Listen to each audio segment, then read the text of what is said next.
The gentleman from Florida is recognized for 5 minutes. Well, I thank the gentleman for yielding the time, and let me first just say thank you to Chairman Camp, Chairman of the Ways and Means Committee, for his hard work bringing this bill out of the Ways and Means Committee with a unanimous vote. Thank him and his staff that have worked long and hard to bring this bill to the floor today. And on a personal note, let me just say, as Chairman Camp leaves the Congress this year, that I want to express my thanks and gratitude for his friendship over the years, not only for the people of Michigan, but for the people of America.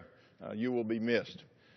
When we talk about the ABLE Act, I think that this is a great example of what can be accomplished when people work together.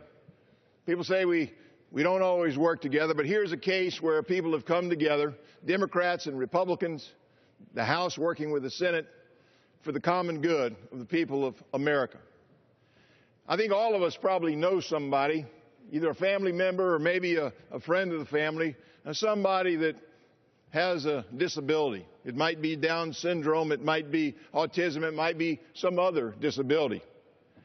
But sometimes I don't think we understand the difficulty and the challenges that those individuals and their families face. They are beyond our comprehension sometimes because we're lucky the way that we can live.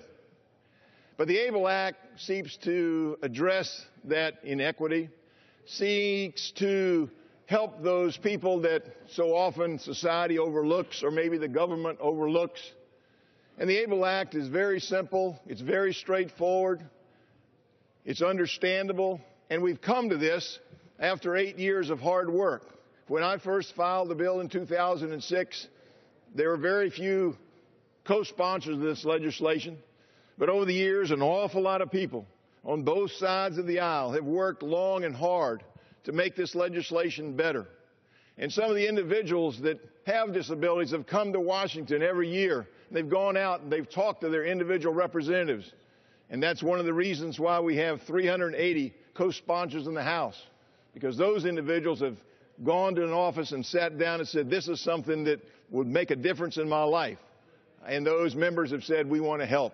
It's the same thing has happened in the Senate.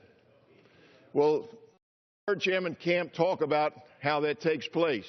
Individuals with disabilities can create a tax-free savings account, put their own money in that account, have a chance to actually save for their future.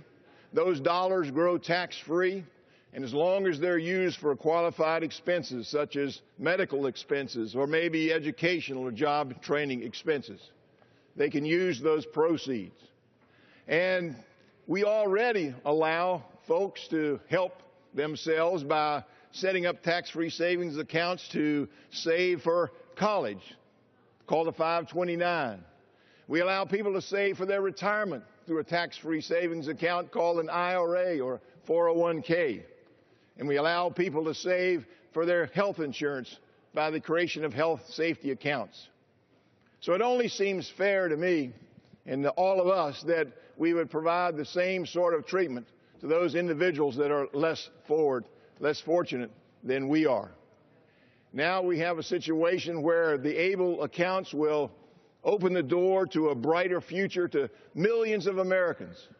It will give those individuals a chance to realize their hopes and their dreams, to be part of the American dream, to be able to achieve their full potential.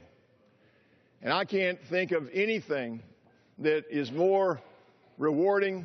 I can't think of any greater privilege than to speak out for people that can't always speak for themselves. And this ABLE Act will bring justice.